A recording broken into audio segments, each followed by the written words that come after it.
food fear is when food triggers, like it's very triggering. It triggers an emotional reaction. Sugar, for example, is not inherently bad. We don't need to freak out because we saw that something has 5 grams of added sugar and say, that's a bad food. I can't eat that. Nutrition's always nuanced, and it's always, it depends on the person. The individual needs a lot. This external communications and noise around food is making me choose a $5 broccoli from Australia versus a $2 broccoli from China. The idea of calling them clean is just putting a different label on them. So if those are clean, are the other foods dirty?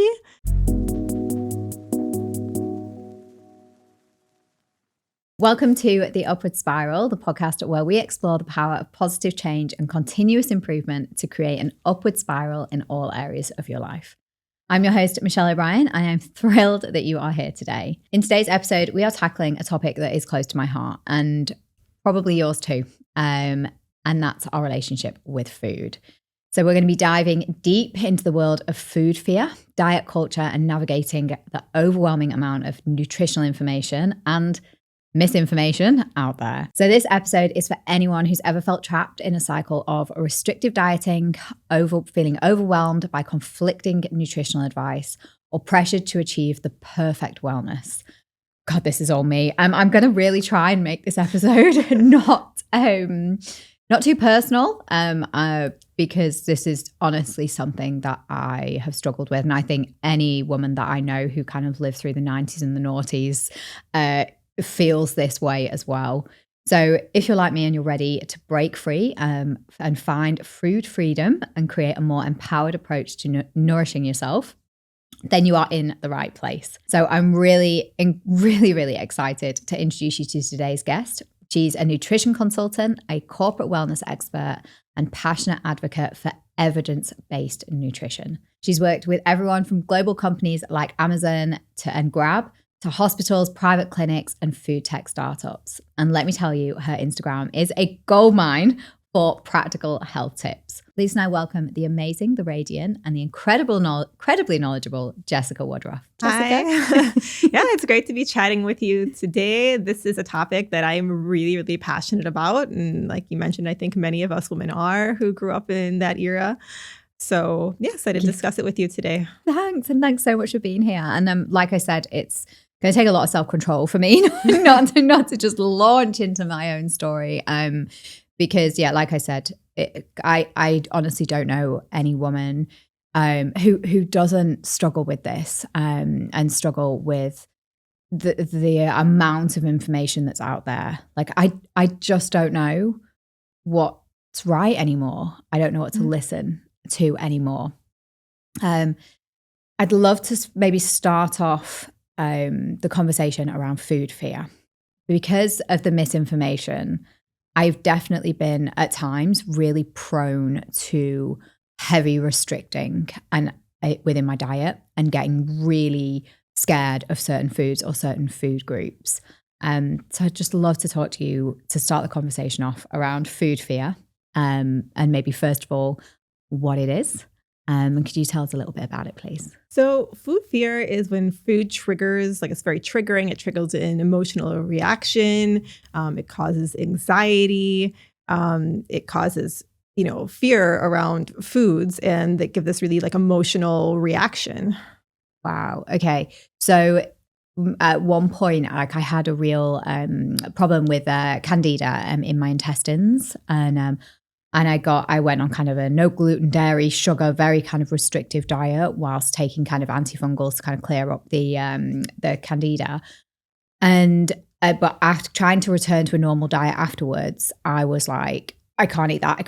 I started to get really scared of kind of anything with gluten, anything with dairy, anything with sugar. I was like, I can't eat that. It's going to set the symptoms off. Like I would panic. I would have anxiety. I would be worried about going to people's houses, worrying about eating out. Is that food fear? Yeah, that's food fear. Exactly. And it's really common. And a lot of this is because of, diet culture and what's promoted to us on social media from celebrities. You have like Gwyneth Paltrow, the Kardashians, and sometimes we just want to listen to people that look, sexy and like, right? They have money, but also people that seem really credible, like doctors, for example. And sometimes they're a doctor of chiropractic or a doctor of cardiology. And it's not that a doctor of cardiology doesn't know what a heart healthy diet is, but sometimes these doctors end up speaking way outside their scope in nutrition. But because they're doctors, we listen to them. You're right. I suppose you've kind of got this whole spectrum, right, of people who, on social media, we're kind of looking at, you've got the fitness enthusiasts, and their bodies look amazing. Yeah. Yes, you're right. Got the celebrities, the Kardashians, people like that, who have or have not had lots of surgery and support in other ways. There are nutritionists, but nutritionists with varying certifications. And then you've got doctors. It's a confusing. And so like nutrition is not a regulated title. Anybody can call themselves a nutritionist.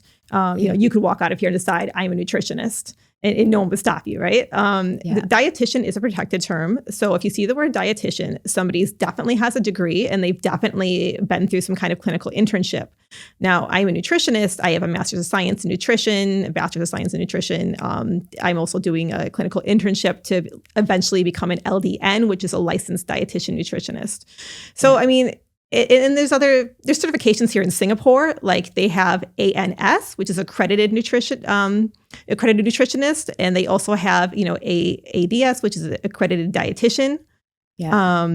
And for England, there's Nutras. So there's all these different qualifications for nutritionists that vary across all the different countries, which I think makes it even more confusing. Yeah. But if you look at people's bios, you look at their websites, they'll usually display these kind of credentials and, what they are and where they're from. Yeah. So if you see someone who's not displaying any credentials or degrees and they're just calling themselves something like a nutritionist, then it's likely that they don't have any qualifications. Yeah. Wow. Okay. So that's amazing advice on what to look for. So actually, maybe let's just come back to food fear. So we've touched on the social media side, but where does it come from in a lot of people? Food fear for a lot of people starts out with rigid diets and strict food rules. So diet culture is big, right? And they're always saying you need to go on this diet or that diet. This one's going to cure your problems. This one's going to make you look a certain way. And so we develop these rules where certain foods are bad and certain foods are good. Yeah. And when foods become bad and good, then it's all of a sudden we can't eat certain foods based on an arbitrary set of rules that we've created or a diet that we're following. We start to fear those foods because we think they're going to give us a negative health outcome. Yeah. And, I'm not talking about people who have health problems. I mean, there are people, people who have IBS, people who have celiac disease, gluten, dairy intolerances. Of course, they can't have these certain foods or, they are going to have an adverse health outcome. But there's plenty of healthy people or people without a diagnosed disease, or disorder that are creating these food rules for themselves. And this can lead to two different things. I mean, it can end up leading to binge eating when people, too strictly try to avoid foods. They end up binging on them and they end up overeating. Or it can lead to people who are really good at following these kind of rules becoming very, very restrictive to the point where they only have a small set of safe foods. And this can progress even further to, of course, an eating disorder where you have anorexia, bulimia, or orthorexia, which is the obsession with eating healthy foods. I feel like there's a whole spectrum here. At what point can restriction be good and then turn bad? Is there a tipping point? Is there a number of foods that you would? I'm trying to kind of. I wouldn't say restrictions ever good. Okay. I think restrictions only done on a needed basis if you have a health condition. Yeah. But otherwise, I don't see why we would need to restrict at all. Other than, again, religious reasons. People do it for animal welfare. And health conditions, but. Otherwise, I don't see why there should be any restriction. I mean, sugar, for example, is not inherently bad. We don't need to freak out because we saw that something has 5 grams of added sugar and say, that's a bad food. I can't eat that. Yeah. It's when you eat over a certain level. Like, so if you have more than 20 grams of sugar a day, then we start to you might see some adverse health outcomes, and you want to be careful not to eat too much. It's the same thing with saturated fat or anything else. They're not bad. You just shouldn't have them in a really high amount, and they shouldn't crowd healthy foods out of your diet. So I would say there shouldn't be any restriction if possible. Okay, that's really interesting. And why do most people restrict in the first place? I think they're the one that gets sucked into diet culture because it's all around us. And 2, maybe they do have a health condition, and they, maybe need to restrict something in the short term, or, it's really common, like eating disorders, for example, are really common in people with health conditions like IBS, because they do need to restrict for a period of time to figure out what their triggers are. So maybe somebody is going through something like that, but then they're struggling to come out the other end of it when they can start to include more foods in their diet because they've realized that taking something else out makes them feel better, and maybe they don't have to do that in the long term. Yeah. I'm never not restricting something. Yeah, exactly. Yeah. And if there's like, I don't know, your health background. So there's a health condition, like I work with people that are, gluten or lactose intolerant or that, and they really do have to restrict it. But again, other people are just doing it because they think it makes them feel their health better. And, or they're saying things, oh, gluten's inherently inflammatory when, it's not. Yeah. So that's okay. Let's go into that because I cannot tell you the amount of times that I've been told gluten is inflammatory and we shouldn't eat it. Now I've done all of my testing and I've got no markers for, my GI map, nothing has come up for gluten. Like it's good. I can eat gluten, but yeah, I'm still told by so many people I shouldn't eat it because it's inflammatory. Is that true? No. And then we become very afraid of it, right? So nobody can have gluten. It's inflammatory for all of us, is what people will say. But people who understand like digestion and how that's not possible, that we can all be having an inflammatory reaction to gluten. And people talk about things like leaky gut. And of course, you can have, especially with certain health conditions like IBD conditions, irritable bowel disease, Crohn's disease, that kind of thing, or even in other health conditions, we can end up with our guts are more permeable, and we want our guts to be selectively permeable. We don't want them to be like, not permeable. We don't want them to be super permeable either. So there are, but people kind of take this information and then misconstrue it into something else to say that, gluten is going to cause leaky gut when there's nothing about the digestion of gluten that's going to lead to that. Well, the thing is that about conflicting information, just to touch on that, it seems conflicting because of all the different voices out there. But if you were to take all the people, all the dietitians, all the masters of nutrition sciences and put them in a room, the information wouldn't be that conflicting. I mean, nutrition's always nuanced, and it's always, it depends on the person. The individual needs a lot. So, that's one reason it seems murky, right? Because what's good for you is not good for somebody else. Yeah. But also, I think the information doesn't differ that much between health professionals. Okay, so let's go into, so why does it feel so conflicting then? If the fundamentals seem to be correct, what's causing the misinformation? What's causing the interpretation of that? Well, for one, the news reports on these things horribly, right? Like they really want to sensationalize it. They want you to read it. So, so often I look at news stories and it's really sensationalistic title, and it's, and they're reporting on a study and they're reporting completely wrongly on that study. Yeah. And so, they're ideas to get you to read their articles, or people on Instagram, they want you to like and share. And so when they're sharing very non-nuanced advice, like don't eat this, eat that, this is bad, this is good, people are more likely to listen to that versus like a very unsexy, balanced approach. I love that. Right. Okay. So tell me, what does an unsexy, balanced approach look like? Okay. So I think if somebody's really confused, obviously it's ideal that they see a nutritionist, but it's not in everybody's budget. Mm-hmm. So if they don't have a health condition, the basics I think are always the same, right? Get your 7 to 8 hours of sleep, drink water, eat 5 servings of fruit and veg a day. You have a balanced plate between protein, carbs, and fat. So make sure you're meeting your protein requirements, but also, including carbs and fat. And, in exercise, of course, exercise at least 150 to 300 minutes and includes some resistance training. And people generally aren't doing the basics. Yeah. So they want like all this stuff like genetic testing, which is totally fine. But they're not doing the basics. I've always really taken care of my health and my sleep and exercise and my diet, but I am a self-optimizer. So I'm the type of person that's always like, okay, how can I tweak this? How can I tweak that? How can I, okay, So it's like, I'm going to remove something from my diet and play around with, see if that makes me feel better, see if that gives me more energy levels, see if that reduces bloating, inflammation, helps me sleep better. Always kind of having those tweaks and coming back. But sometimes it can get obsessive, and sometimes I'm basing those tweaks on information that's maybe not coming from credible sources. Yeah. And I think we also have to think about like what is that need coming from to always optimize, you know? And it's good not to have bloating, and it's good, to have more energy. We should want those things, but at what point is it too much? And this is something I've talked to a therapist about, not so much with food, but with regards to like classes and education and always needing more. And I can never know enough, it's very obsessive as well. And that need to continually optimize. So yeah, I think this is where probably therapy and a psychologist could come in here, some expertise on that and why we feel the need to do that. And then I think also following a plan so things aren't all over the place, right? If we want to optimize 10 different things at once, where do we start? What's going to move the needle the most? What do we care about the most? What goals are the most important to us, and kind of fleshing those out.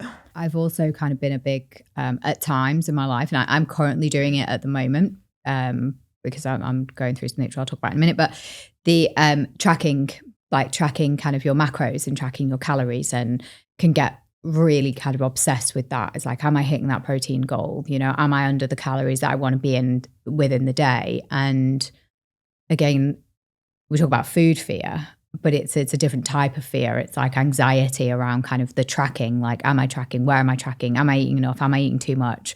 And the obsessiveness that can come with that as well can cause a lot of stress. Yeah, absolutely. So I think when recommending these kinds of things to clients, I always think about their history. In what their goal is, especially when doing a food diary with me. And I never recommend people tracking calories, kind of long term. It's more of a short term thing, especially if somebody's trying to lose weight, has no idea how much they're consuming, and they're like, I can't lose weight. Well, I need to have some idea of how much you're eating. Yeah. But generally, I think just tracking calories for the sake of it, knowing if you're eating too much is too little, again, it is too much. And it's better to take more of an intuitive eating approach, where we just kind of listen to, it sounds a bit cliche, but it takes time to develop this. It's not like an overnight thing, but really kind of listen to our bodies, what makes us feel good, what makes us feel bad, and listening to our hunger and fullness cues. Yeah. I find that really hard because I can undereat.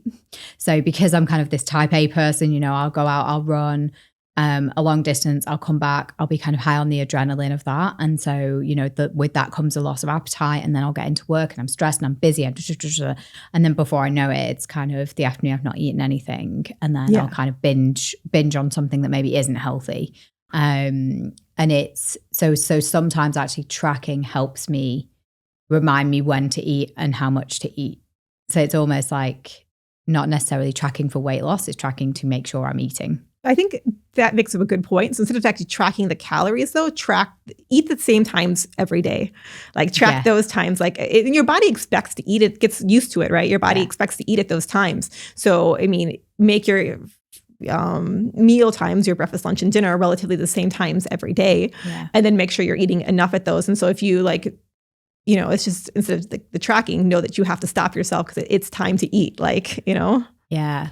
And it's, but then again, coming back to kind of that living in the noughties and, being a teenager in the noughties where like every single magazine was, everyone was tiny. It's like when I'm tracking the food, even though I'm tracking it because I want to make sure I'm eating at certain times, I want to make sure I'm eating, and I'm not just having like a 500 calorie day.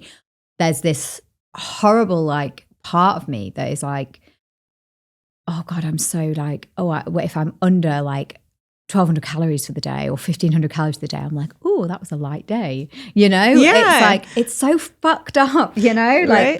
that's like. It's just tells you look great. Look at how amazing you look. Like you're so thin. Yes. And even though you like, all of a sudden you feel like, oh, that feels good. They just told me how thin I was, and it's because I track and eat like this. And we're wired to do that. And especially if you have this type A personality. Yeah. Where I'm like the opposite, where back in those days, I grew up in the 80s, and with the Kool-Aid of the TV dinners, but still you had to want to look like Twiggy and Kate Moss and all that eventually. Yeah. I tried dieting and it only resulted in me eating huge volumes of food instead of the other way, Yeah. Swinging from like eating too much, not eating enough, to binging, to, and like, I'm 38 and I'm still like struggling. I still spend way too much time thinking about food, Yeah, it's a food noise. It's always in your head, right? Yeah. Like, what am I eating? How much am I eating? Am I eating too much? Are my pants tight? Like, I hate that it consumes so much like mental energy. And if I'm being honest, like I'm absolutely mortified that I'm talking about this publicly. Yeah, not easy. I mean, it's nice for people just to tell me one-on-one. Like, I'm embarrassed that I'm admitting publicly that this consumes my mind as much as it does. And it scares me that I think about it so much. And I hate that I do. And how, like, I'm putting a lot of questions on you here. But like, how do I fix myself? How? And I know I am not the only woman who is feeling like this. No, I have so many clients feeling like this and so many people I talk to that feel like this. I used to feel like this. Yeah. I mean, I was at a thing where everything I ate had to be really healthy. Like I couldn't have pretzels with my hummus. I had to have like some ancient grade cardboard cracker, even if I didn't like it, because it wasn't, pretzels weren't healthy, So just this utter ridiculousness that I also had to kind of claw my way out of and tell myself, I can have that. Or last night I had veggie burgers with avocado and like a yogurt dressing. It was really nice. And I put them on the store-bought hamburger bun because I like that. And that's okay. It's not going to kill me. But once upon a time, I would have looked at that and said, it ruins the whole thing.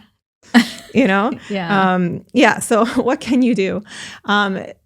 So I think looking at what is the underlying, like this is where therapy probably also comes in, and seeing a psychologist, I always go work hand in hand with, because I work in a therapy office, but not just because I work with one, I think nutrition and psychology goes hand in hand. Yeah. And kind of looking at like the shame and guilt and fear that a lot of people feel. I think a lot of it's shame and guilt over, feeling this way. So people don't want to say anything about it. They don't want to talk about it. And they don't know where to start and how to address it. So, what is why do we need to restrict like that? Like, what's the underlying mechanism? What's causing it? Yeah. Or the binge, right? Like, what's what's causing the binges? Is it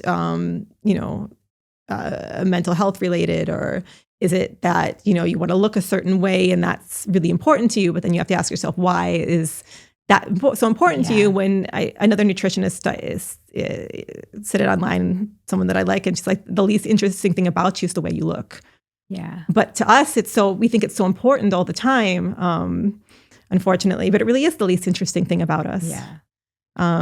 So I think working on that and then taking away those food rules, telling yourself that there are no good or bad foods and that you can have certain foods, because the idea that there's forbidden foods and you can't have them makes it so much, worse. Yeah. Or knowing that like if they have pizza at a social event and you don't have any health condition or dietary restrictions, that it's okay to eat that pizza because it's not about eating that pizza, right? Like it's about your overall diet, your overall long-term diet. It's always the dose that makes the poison. So it's not like eating those things here and there are going to be problematic. But telling ourselves that's, and getting rid of those rigid food rules is not so easy. Right. Letting go, especially for type A, right? Yeah. Letting go like this. I know, it's so hard. I think you've really kind of just touched on a few things there that have just struck a nerve with me. And I think it's trying to figure out like why, what the kind of the psychological kind of reason as to why that is. And, when you said, you like the way you look or you want to look a certain way, I think that definitely is a big part for me, you know, like I'm a tiny person, like I'm small, I'm 5'2". I am like, you know, oh no, I just reached down to hug you. Yeah, I know, you know, I'm a small person. And you know, if I ate like what my husband eats, or if I eat, you know, like the recommended amount for what a woman should eat, that's I put weight on. Yeah, your calories are much lower than mine. Someone who's, you know, 5'8" or 173 centimeters going to do it. Someone who's 5'2", it's not the same. No, it's not the same. And that's actually one thing I did want to ask you is like, how should I work out like my macros?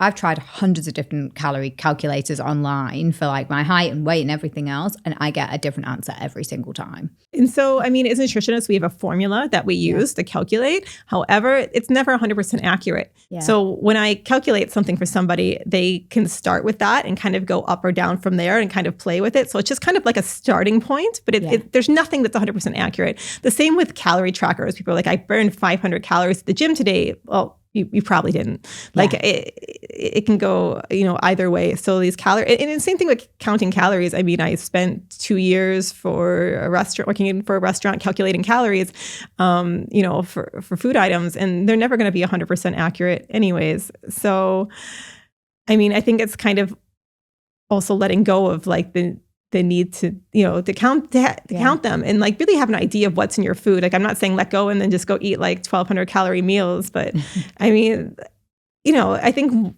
you can kind of gauge or have an idea of what's in your meal without being a nutritionist.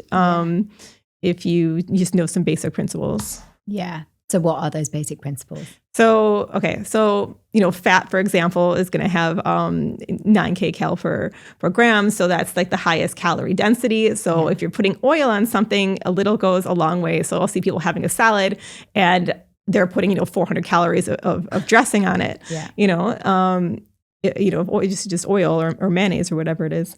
So it's knowing, okay, maybe I shouldn't have 400 calories in oil on something and, you know, cut that in half. And then knowing to just balance it out with fiber and protein. So, you know, we put 30 grams of protein on there. It's going to keep you satiated, and they have some fiber-rich vegetables. And then you have that, and of course, we all like taste the fat. And so it's always nice to add avocado or some oil or something to our food or nuts. And I think just having those kinds of balanced meals and in the right general portion sizes is enough. Yeah. And like fiber. So I feel like fiber was like the one thing that was just talked about so much last year about kind of the importance of fiber. That comes from fruit and vegetables? Yeah. So so it comes from plant foods. Yeah. So fruits, vegetables, grains. It doesn't come from animal foods. So if you're getting enough plant foods, if you're eating those 5 servings a day, you're eating some whole grains or starchy veg like sweet potato, then you're probably getting enough fiber. If you're not doing that, then maybe you're under consuming. So again, like instead of having to like count your grams of fiber, I think just having a general idea of what's high in fiber or just getting those servings in, then you probably hit it. Like I mentioned earlier, like I have had some gut issues, and I've had to do kind of a number of times of gut reset. And I'm trying not to say these words because I don't want them to be true, but I'm going to say them anyway, because what I've been saying for the last 20 years is I have got an addiction to sugar. Like I honestly, like I love my chocolate, my sweets, my cakes. I love baking with the kids. It's definitely like my little kind of secret talent that I've got. Like I'm really good at making homemade ice cream and cheesecakes. Wow. And I love that. There's a lot of love that goes into that. And I get that from my nana. And but sometimes I can't stop. I really, really struggle with it. Like I said, I'm trying not to say those words because I don't want them to be true anymore. So I'm trying to also kind of rewire my brain a little bit to think I'm not addicted to sugar.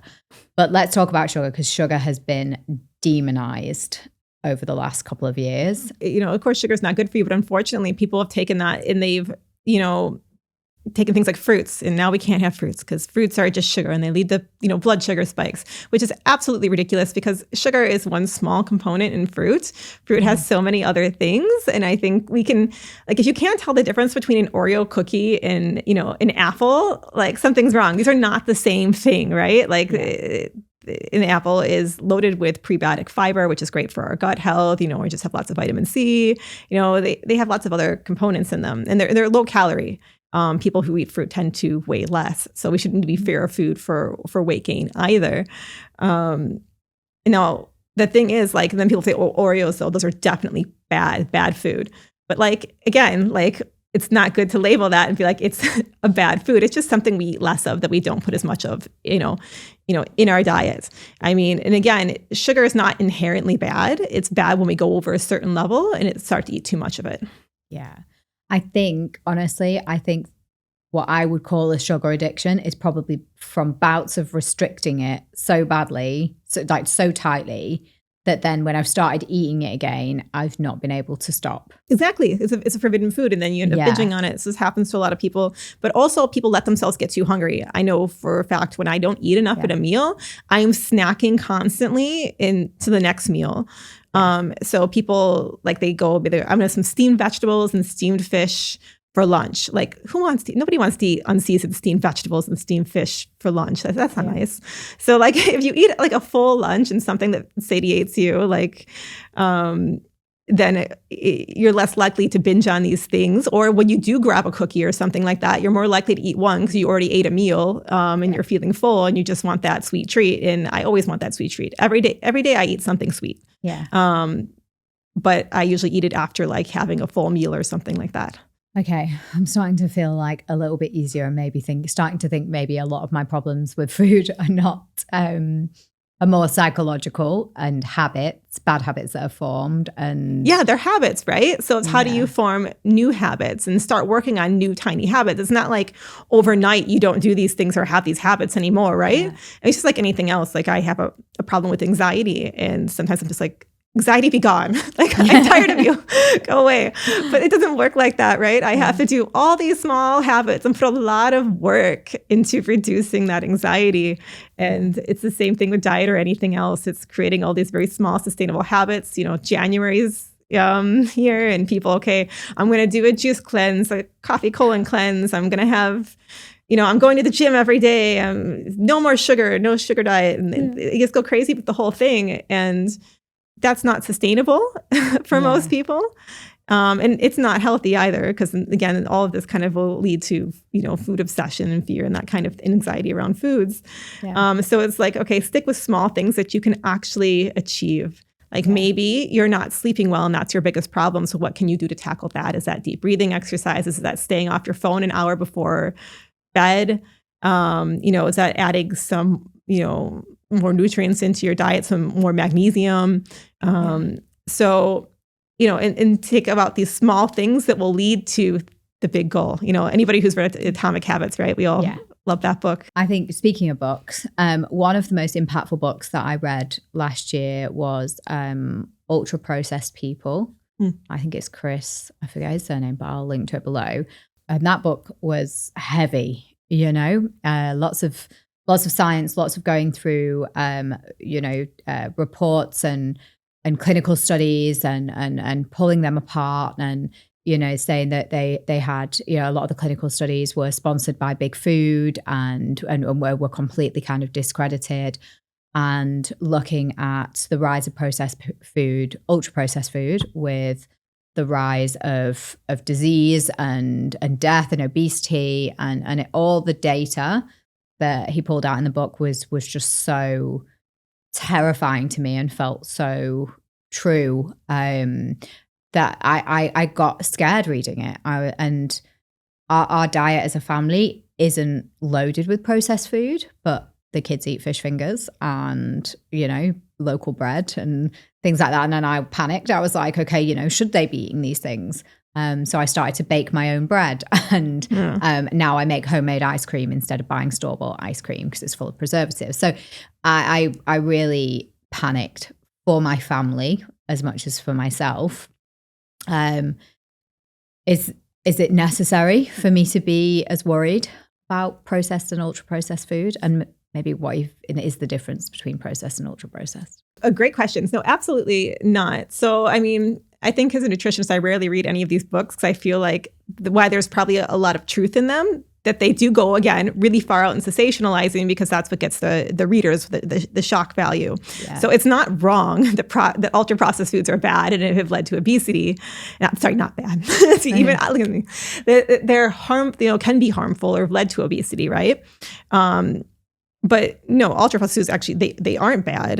There's some like protein powder, for example, is in ultra-processed food, but that's processed food that, I consume every day because it's easy for me to have it my breakfast. Yeah. Or like kids having fish fingers or store-bought bread is completely fine. As long as it's not just a plate of fish fingers. I mean, if you're adding some other things to it to balance it out, some fruit or veg. Although for some kids, maybe kids with like autism, that's maybe all, they might have a very selective diet and that's the only way to get their nutrition in, and that's what they're going to eat and nothing else. Yeah. So there's no completely accepted definition of processed versus ultra-processed food.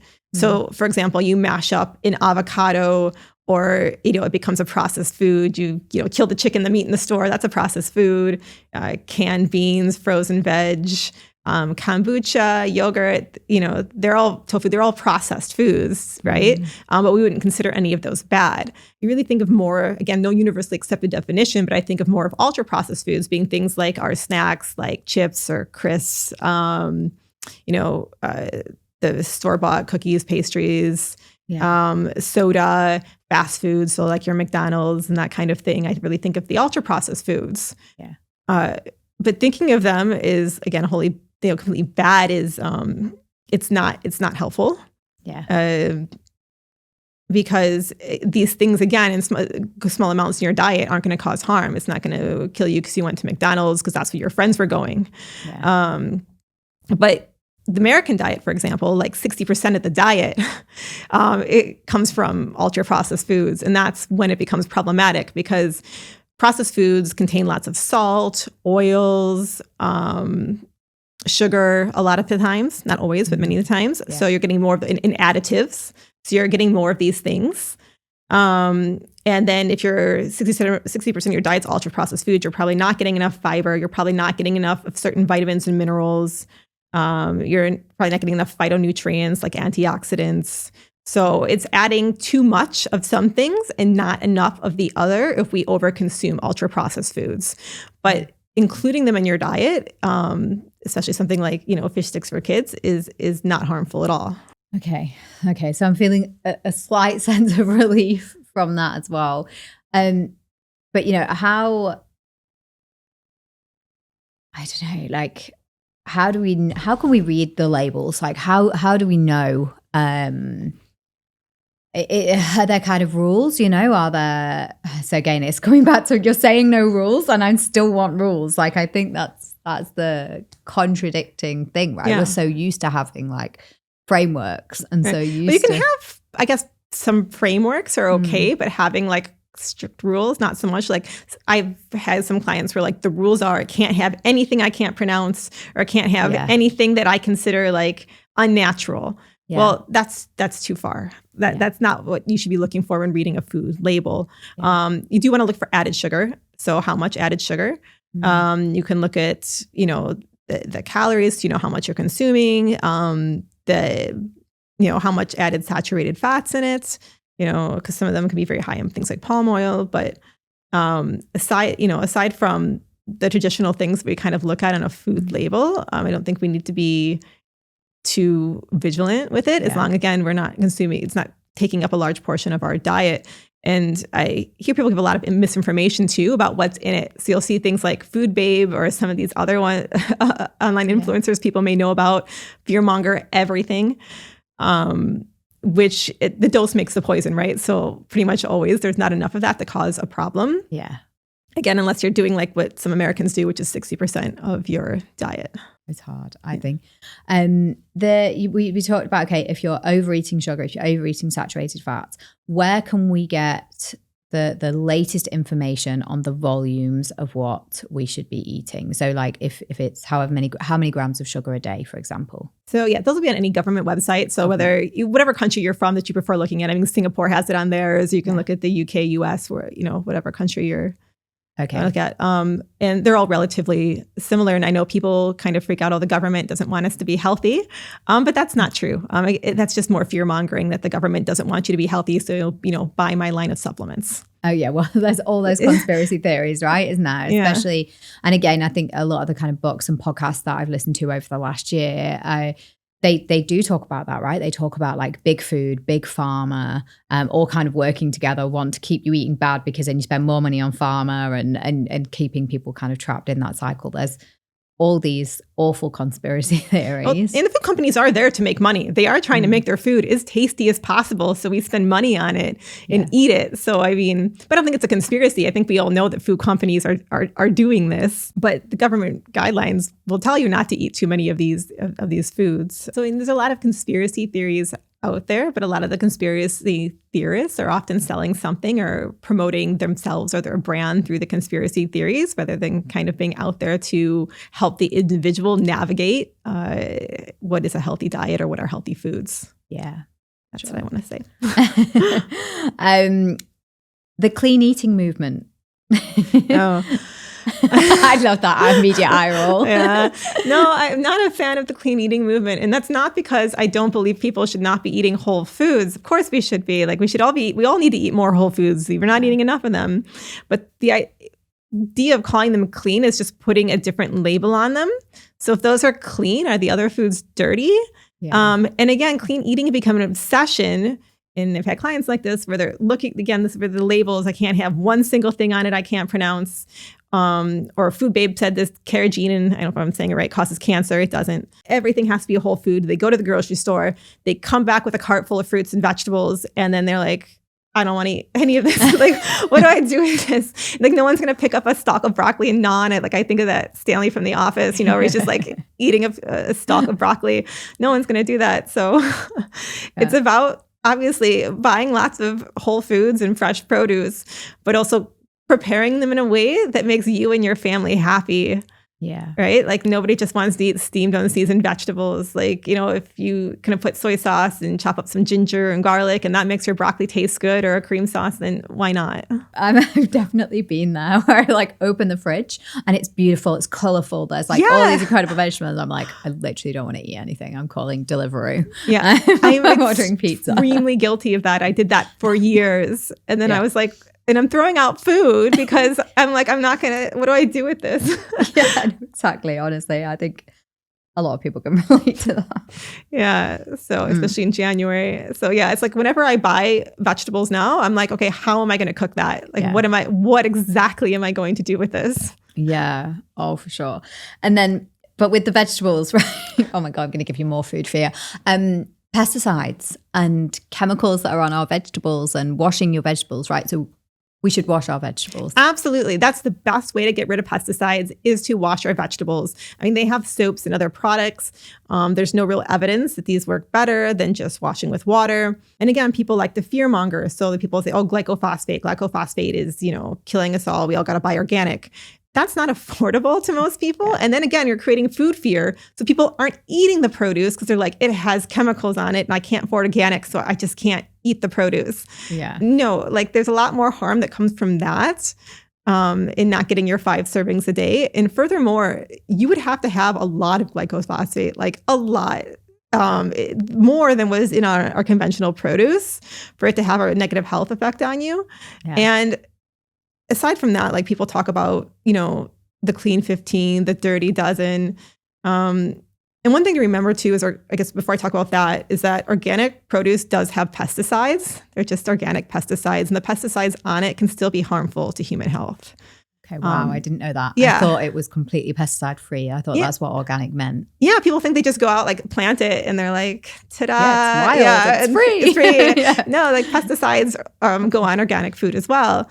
And I don't think people should, again, stress out if it's a dirty dozen one, I'm not going to eat this, or this one has to be organic. No, it doesn't. Like you'd have to eat, I looked this up, around 454 strawberries to reach the toxic levels of, pesticides. And who's going to eat? I can't buy 454 strawberries. The finances alone, let alone what that would do to your body, I think it'd probably kill you. So just the 454 strawberries alone. So, Yeah, I think, again, a lot of fear mongering about organic or not organic. And also it's a bit of elitism, right? Yeah. Like I have the money to buy organic and I'm doing this great thing for myself that, the other people can't do. Yeah. Wow. Yeah. Well, that's a whole other box to explore. I think just also on kind of the pesticides thing, and this is something I'm really guilty of. So anybody kind of who's watching, we are here in Singapore. Singapore is a small island in Southeast Asia. We don't grow very much here, if anything at all. Very, very small amounts. So all of our food is imported.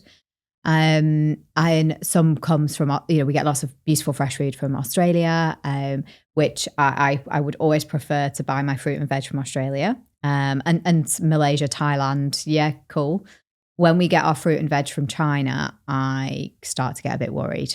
Again, not because I've ever seen any facts, but because I've heard that there's less regulation on the pesticides and chemicals that they use on food to grow. Right.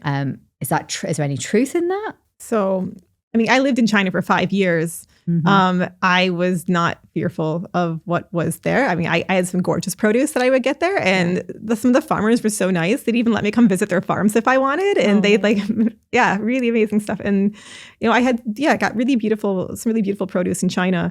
And I don't know what the regulations are for importing produce into Singapore, but I know for countries for sure, like the U.S. or European Union, they're tightly regulated, and the food coming in is tested and should be safe. I don't know what it is in Singapore, but I would assume the food safety standard here seems very, very high. So I doubt that they're bringing in produce with extreme pesticides from China here, and so. I'm happy to buy the Chinese produce, and I just wash it. I feel like I'm being racist towards Chinese produce. China's a big country, right? So of course they do have issues over there regulating this, no doubt. Yeah.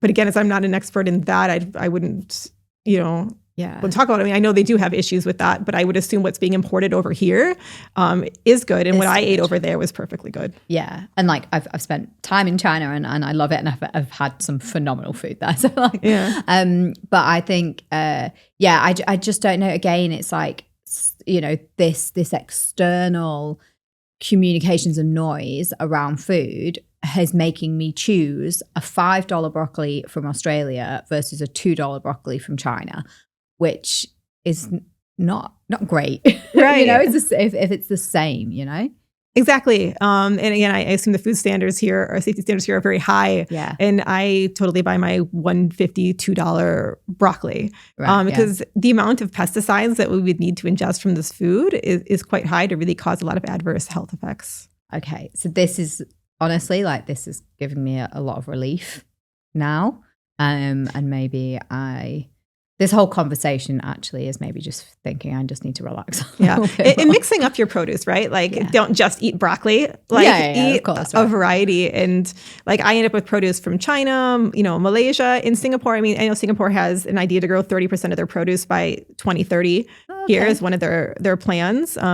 They have some great hydroponically grown produce. Not a lot, but some that you can find in stores here, which I always like because the price is pretty good and I find it to be the freshest because obviously it was grown here. I have to say I miss tomatoes. Coming from Europe, just tomatoes, they just don't taste like tomatoes here. They don't. And I think it's just because they've been on flights and that takes time and something happens to them. And so whenever we go back to Europe or even just Australia and you have a fresh tomato, you're like, what is this? This is beautiful, Or sometimes they're almost white. I'm like, you know what I mean? They're barely red. I'm like, the taste is totally different. I used to grow my own in Michigan and there's a smell to them that freshly picked. So I think one of the downsides of being in Singapore is the food, by the time it gets here, it's traveled and it's not as fresh.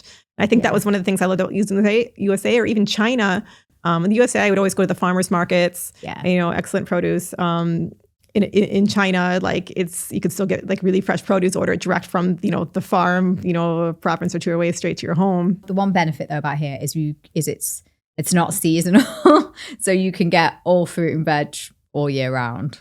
I think that's a pro and a con. Yeah.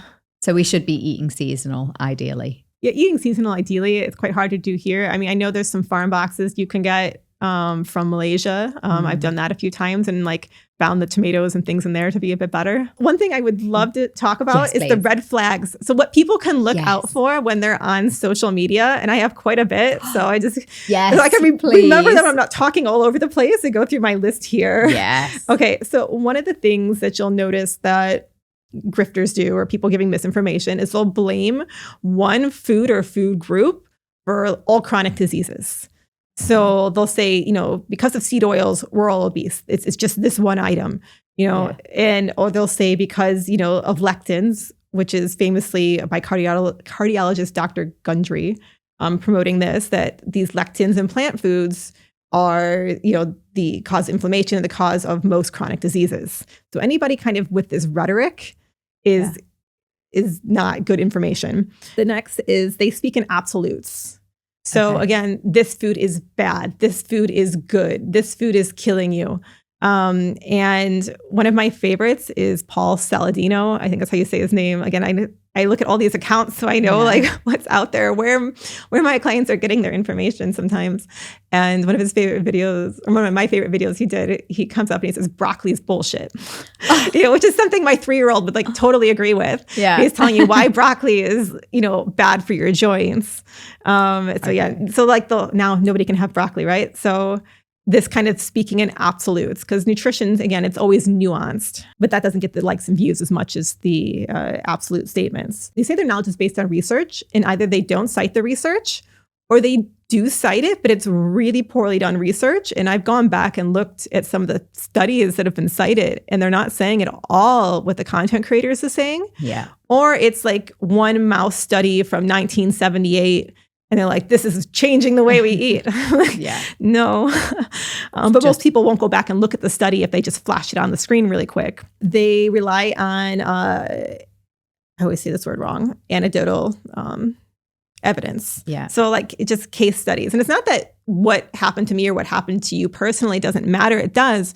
But I can't apply what happened to me to everybody else. Like this worked for me, so it's going to work for everybody. Yeah. And I think a big thing with that is the carnivore diet.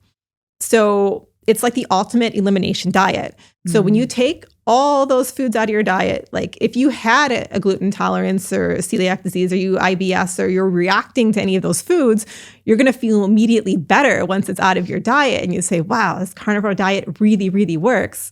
When it only works because you're cutting something out, and you could still do that, cut that thing out or find out what it is and go back to like a less restrictive diet. It might be one thing that's aggravating you, not everything. Exactly. Yeah. Yeah. They're always selling you like a test or supplement. So like, I can't tell you what's wrong with you until you take this test. And sometimes clients, of course, do need tests, right? Like if I think someone has an iron insufficiency or has SIBO or something, they need to take, it'd be better if they were to take a test. But, you know, kind of blanketing, like all like saying, I'm going to have everybody take this test, you know, is, or everybody's going to take these supplements instead of personalizing it. Everyone's going to wear a glucose monitor. Yeah, everyone's going to wear a glucose monitor. Yes, that's so, yes, that. Everyone's going to wear a glucose monitor. And again, it leads to absolute obsession. Yeah. And, you know, alcohol lowers your blood sugar spike. You know, pork belly is going to lower your blood sugar spike. Does that mean that we should be eating huge amounts of these foods? They're speaking outside their scope. So like I mentioned before, maybe they have the title like nutritionist or that they're not a nutritionist, or they have the title doctor, but they're, you know, speaking about nutrition when they haven't had that many classes or maybe even none, depending on what their doctorate's in. And, extreme approaches. So they're telling you, you know, we're all going to do a 3-day fast. A 3-day fast is good for all of us. And I can't imagine recommending that to people, anybody, let alone somebody with restrictive eating habits. And the nature fallacy. So the thing that we're, you know, all going to eat like cavemen. We all need to go back and eat like cavemen. It's just kind of appealing to, you know, the whole natural, clean, you know, food movement as well. Yeah, so I would say that's kind of a lot of red flags there that you can really look for. And also pushing that distrust in modern medicine. And it's not that modern medicine doesn't do people wrong all the time or make mistakes or has failed people, but pushing a complete distrust in it. And I think the Apple CEO, my brain right now. What was Steve Jobs? Yeah. Okay. Yeah. So I think Steve Jobs, the Apple CEO, is a good example of somebody who did all the holistic approaches because they didn't want to do any conventional medicine, and it cost them their life. Yeah. And there's lots of stories that people tell that where it has not, almost cost them their life of not using a conventional treatment when they really, really needed it. This is so helpful because obviously we've talked a lot about throughout this podcast, but actually being able to try to recognize the noise, understand where all these red flags are, like where these people are coming from, and try to kind of go back to the truth, try to find the truth. And it's hard because you have got all of these different people citing that they know the truth. But would you say it's what's coming from the government? Is that what's true? Or what's coming from doctors or scientists in this space? So, I'd say the government gets their information from doctors or scientists in this space. And when I look at government websites, whether it's Australia, the UK, or the US, they all give, like how I said, that very basic nutrition information that, is kind of standard for everybody. And people will say, well, the government, they tell you to eat processed foods. They tell you to eat salt and sugar. And no, they don't. If you look at the website, you just get the Singapore one, right? It's the same. You have half your plate is fruit and veg. You have the quarter of protein in the the quarter, like a carbohydrate or starchy food. And they tell you to eat your, fruits and vegetables and eat less processed foods. The government websites are saying this. However, if you have a health condition or a health concern or something that you want to work on, that's when I think the government websites, they have some basic information, but it's not personalized to you or what you need. So then people kind of seek out this alternative advice and maybe get lost in the wrong spaces. And as far as all the studies, studies are what we use for information. And if you want to know if a study, has been funded by beef or, seed oils or whatever, you can read that. It has to say it in the study. Yeah. And so, not all studies have been funded or, aren't all falsified. If we don't use scientific information, what are we using? Amazing. Okay, so to simplify, watch out for the red flags on social media, on any communications, really looking at kind of the source of the information. Go back to basics, go back to what we know, look at the kind of government websites, look at what kind of the science tells us. Really, we know this, right? You know what's on your plate. You know what a balanced diet looks like. We know what healthy food looks like, but don't be too restrictive. Like, it's okay to have some sweets every now and then. It's okay to have that burger or that pizza.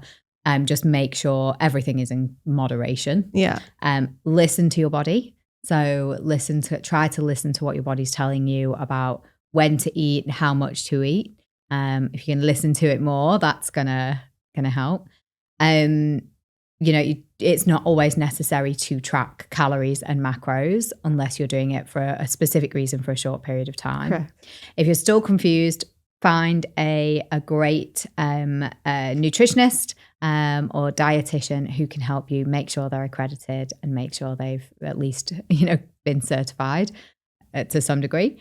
And then finally, if you are still kind of struggling with everything as a whole, maybe look to see a psychologist, which I think is probably where my head's at, just on maybe where some of this comes from, and try to, I think I need to rewire and change some of my current beliefs around food and why I'm restricting and where that's come from. So I think there's probably some additional work to be done outside of that as well, outside of the nutrition itself.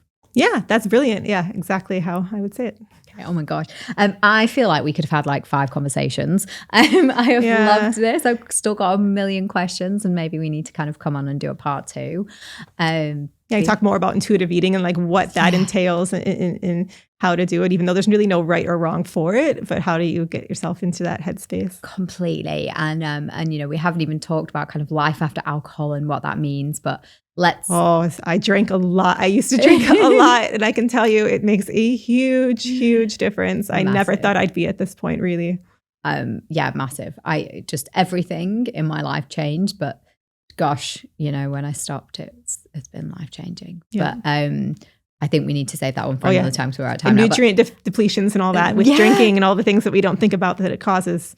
Or the whole, influencers online, right? Drinking the champagne and saying like, don't eat these bad foods while they're like guzzling wine. Yeah, exactly. We've got a whole episode to come on that, I'm sure. Jessica, thank you so much for coming in and just sharing your expertise and knowledge, and for being patient with me and all of my neurosities.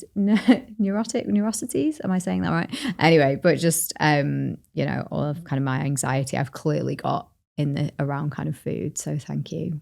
No, thank you. And yet to all of our listeners, thank you very much for staying with us. I will, of course, link to all of Jessica's profiles below. You have to follow her on social media. It's just so enlightening. And if you guys like this episode, please drop us a comment below. Let us know what you think. If you've got any questions for Jessica, I'll make sure that she answers them. And thank you very much for being here. I hope that you're walking away with a renewed sense of clarity and confidence when it comes to food. So thank you very much, and I'll see you soon. Bye.